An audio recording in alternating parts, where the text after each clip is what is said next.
the subject of manifesting a lot of money. All right, now there's some things to take into consideration because there are a lot of clogged pipes on that subject. So there already is quite a bit of momentum on that subject. So if we approach it in any normal way, we're just going to add to the clogged pipe. What's the goal here?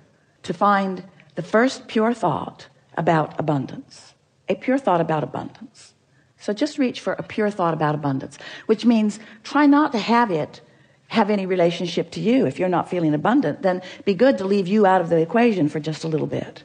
So let's just talk purely about the idea of abundance. Abundance, the idea of abundance makes me feel free. All right. I would like the idea of abundance to make me feel free. Now, you don't feel free with the idea of abundance yet. So you just said something you don't mean. And this is something, now friends, we said we're going to really be fine-tuning here. So hear this statement. When you say something you don't mean, law of attraction, here's what you do mean. So you poked at it with a stick and didn't get the results that you wanted. See what we're getting at? So let's, rather than talking about abundance and money, let's talk about abundance. Abundance of clarity, abundance of sunshine, abundance of ocean. Are those easier for you to feel abundance about? Definitely. All right. So with the idea of fewer clogged pipes and just more free-flowing thought, give us some statements about that kind of abundance. The sun beating down on me makes me feel energetic, inspired. Lots of sun abundance, isn't there? Whether I can see the sun or not, I know it's out there. Whether I can see it clearly or not, I know it's there. That statement feels pretty good, doesn't it? I know it's there. I really never worry about the sun not being there. There are aspects of well-being and abundance that I just take for granted. My belief is never challenged about it. I just know that there is abundance around me. Yeah. So what other kind of abundance comes easily to you? Abundance of music comes very easy. Talk to us about that a little bit, generally. I hear music throughout my day. Yeah. Stay in that feeling for a little bit and become more specific if you want to. Since there's no resistance on that topic, then as you become more specific, you carve out a greater path of less resistance. So carve that out a little bit. Songs just come to me, and I don't know where they come from, but they come and it sounds good, and I'm open to receiving these musical messages. I have no idea where they come from, but so I accept that from the unseen, abundance flows to me in this form. And so it is logical to me that from the unseen, that all nature of abundance will flow to me. And that in the same way that I can be in a vibrational place of just allowing that to happen, I can be in a vibrational place of allowing more abundance on more subjects to happen. Feel how free-flowing that is? In other words, no resistance. Those statements were easy to make and felt good as you make them. Now that may be all the work that you need to do for one conversation that you're having with yourself. And you can tell that you've done good work because you have contemplated a subject and you felt good while you contemplated it. So we're going to make a statement to you, really to all of you. This is another refined point, very fine-tuning, deliberate creators that we are visiting with here today. So how do you feel about the concept of, in order to get the results that you want, if you've got some clogged pipes, just never mind them, lay some new pipes? Doesn't that make perfect sense to you? Isn't that an easy to understand concept? So now we just want to insert this very important understanding. When you're standing in the middle of clogged pipes, and you know you are because you feel uncomfortable, that's not the time to try to lay new pipes, because all you do is increase the clogging of the pipes that already exist. So here's a statement that we want you to remember.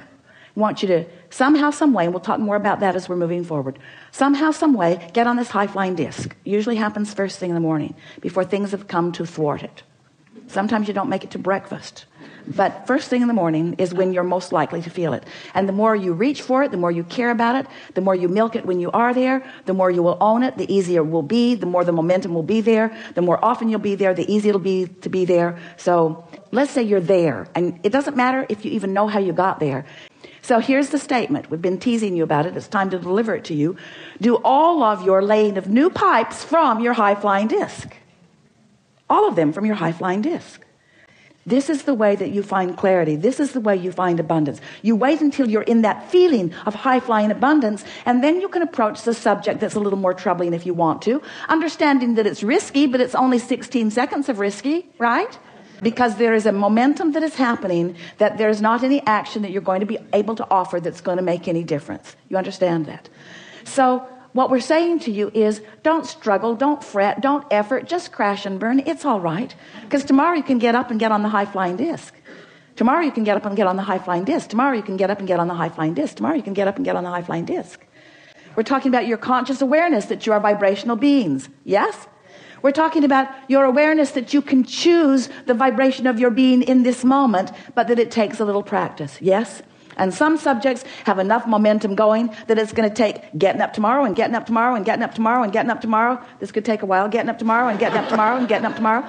But if you get up on enough tomorrows and you reach for that high-flying disc and find it, then what happens next will be vivid evidence of how you're doing with your high-flying disc.